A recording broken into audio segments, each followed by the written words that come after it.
OK, alors on va expliquer un petit peu le vocabulaire de base en lien avec les fonctions et un peu le symbolisme également. Fait que dans notre cahier de notes, nous, on est à la page 3 et aussi la page 4 qu'on va expliquer par la suite. Alors, allons-y dans l'ordre.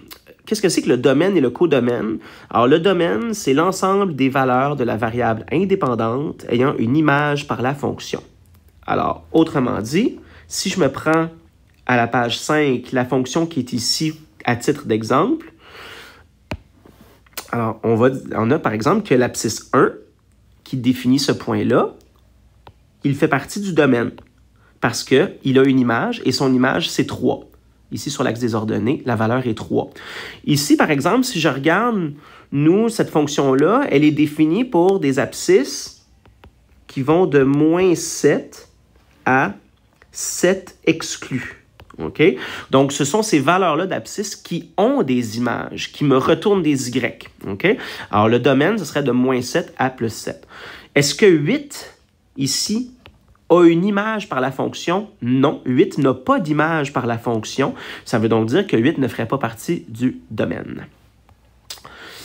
Si je reviens plus haut, le codomaine, c'est l'ensemble des valeurs que prend la variable dépendante. Autrement dit, dans ma fonction toujours, les images, elles vont de moins 3 exclus à 4 inclus. Donc, la plage d'images va de moins 3 à plus 4, pas au-delà de 4 et pas en bas de moins 3. Et l'ensemble de ces images-là forment ce que l'on appelle le codomaine. Alors, le codomaine, c'est l'intervalle de moins 3 à 4. C'est l'ensemble formé par toutes les images. C'est ce qu'on appelle le codomaine. Ce qu'on appelle les coordonnées à l'origine, il y a l'abscisse à l'origine et l'ordonnée à l'origine. Alors, l'abscisse à l'origine, c'est aussi appelé le 0. C'est la valeur de la variable indépendante qui annule la fonction. Je dis là, mais il peut y en avoir plusieurs. Comme par exemple, dans la fonction à la page 5, il y a 3 valeurs d'abscisse qui annulent la fonction. Annuler la fonction veut dire que la fonction a une valeur de 0 pour sa variable dépendante. Alors, quelles sont les valeurs d'abscisse qui annulent ma fonction? C'est la valeur moins 5,8 qui est ici, c'est la valeur moins 2 et c'est la valeur 4. Donc, la fonction possède 3 abscisses à l'origine. Et l'ordonnée à l'origine, on appelle souvent ça la valeur initiale, mais de façon plus générale, ça s'appelle l'ordonnée à l'origine. C'est la valeur de la variable dépendante associée à l'abscisse 0. Donc, c'est l'image de l'abscisse 0. Et dans le cas de notre fonction à la page 5, l'image de l'abscisse 0, c'est 4. Alors, on va dire que l'ordonnée à l'origine, c'est 4. Okay? Les extrémums. Là, on rentre un peu plus dans le symbolisme.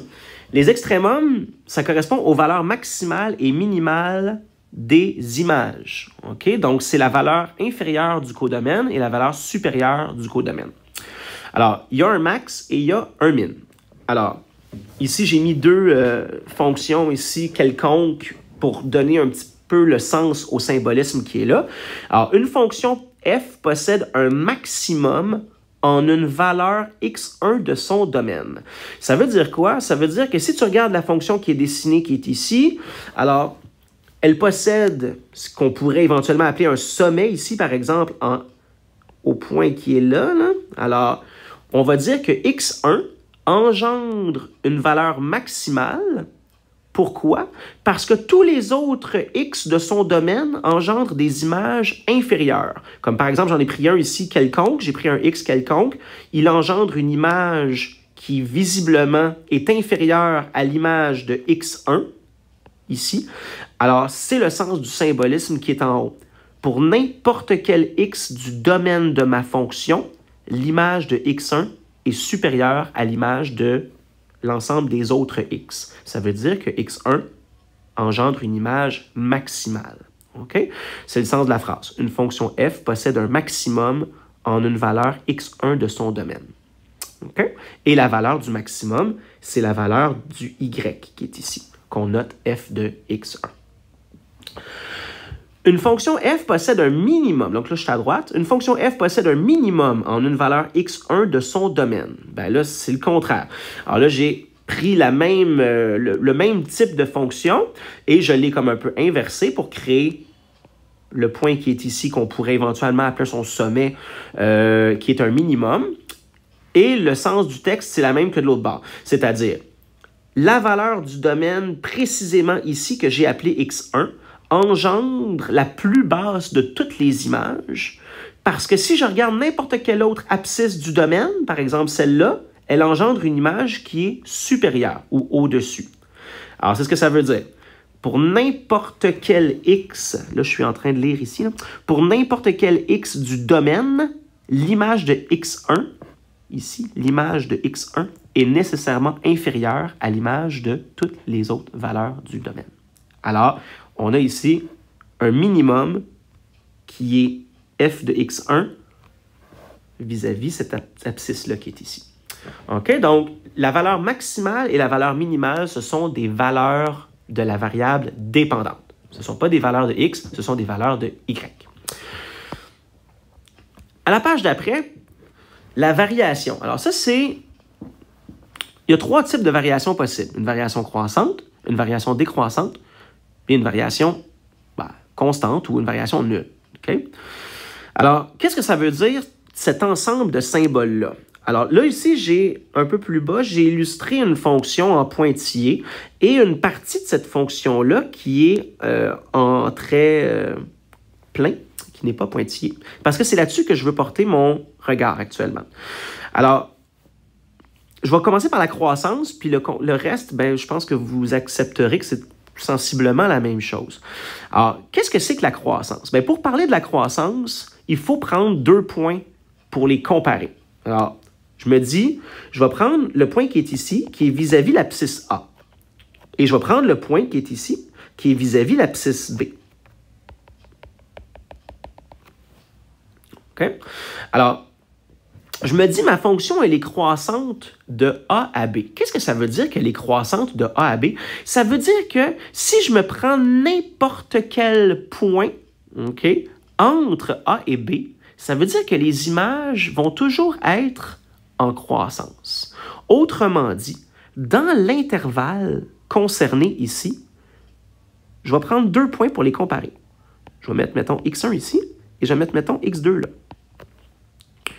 J'aurais pu les mettre ailleurs, mais je les place comme ça.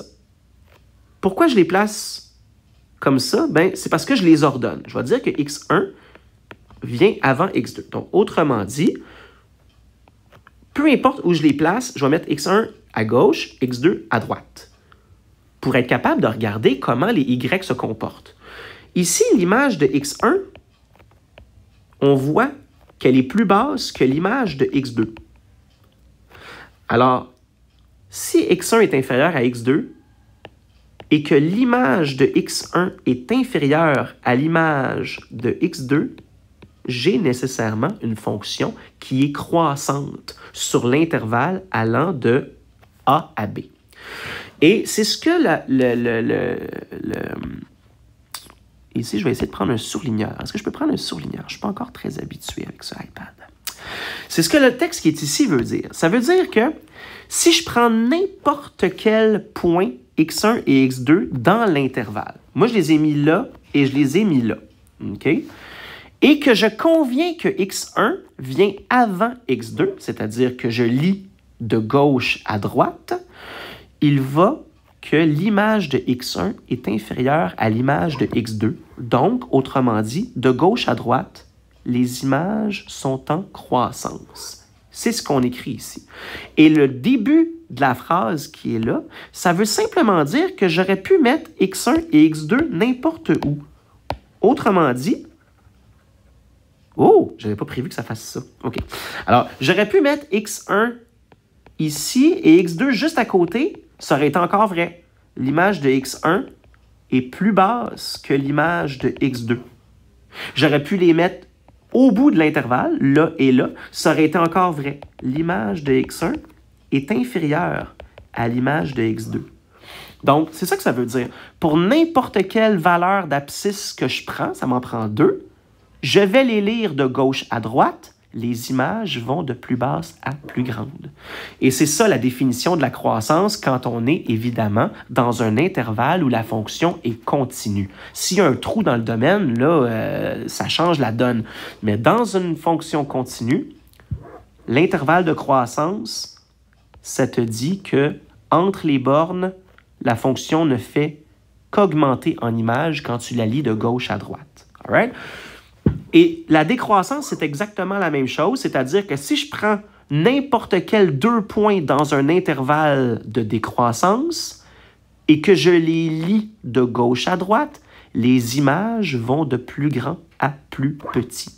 Effectivement, dans un intervalle de décroissance, admettons que je m'intéresse à cet intervalle-là qui est ici, ça serait mon nouveau AB, ben, si je mets mon X1 là et que je mets mon X2 ici, les images vont de plus grand à plus petit.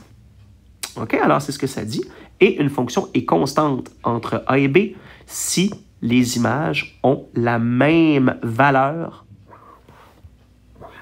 dans mon intervalle. Donc, que je lis de gauche à droite, les images sont les mêmes. Donc, on va dire que la fonction, elle est constante. Fait que c'est un peu le sens de toute cette symbolique-là ici. OK?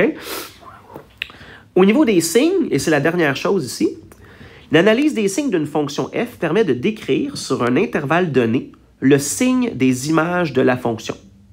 En d'autres termes, on précise l'ensemble des valeurs de x pour lesquelles les images sont positives et ou négatives. Alors, comment on l'écrit symboliquement? On va dire qu'une fonction f est positive sur un intervalle donné si, si et seulement si, pour n'importe quelle valeur d'abscisse dans l'intervalle, son image est positive.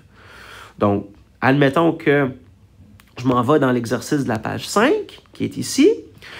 Je me dis, ben, on voit que la fonction, elle est positive entre moins 5,8 et 4. Pourquoi? Parce que si je me prends n'importe quel x dans l'intervalle en question, les images sont plus grandes ou égales à 0. Effectivement, toutes les valeurs d'abscisse dans cette portion-là du domaine admettent des images au-dessus de l'axe des ordonnées, de l'axe des abscisses, excusez-moi, ou une image nulle. L'image, elle est nulle ici parce qu'on dit f de x supérieur ou égal à 0. Donc, des images positives ou nulles. Et une fonction f est négative dans un intervalle de son domaine si et seulement si, pour n'importe quelle abscisse dans l'intervalle, l'image est située. En fait, l'image est négative. Dans le graphique, ça veut dire que l'image serait située sous l'axe des abscisses. Donc, par exemple, ici, cette valeur-là du domaine emmène une image négative. On va dire que cette valeur-là, la courbe dans cet intervalle-là ici, a des images négatives. On va dire que la fonction elle est négative dans cet intervalle-là, comme dans cet intervalle-là qui est ici. Alors voilà, ça fait un petit résumé de ce qu'on doit savoir au niveau du vocabulaire et du symbolisme. Je vous remercie, on se revoit en classe.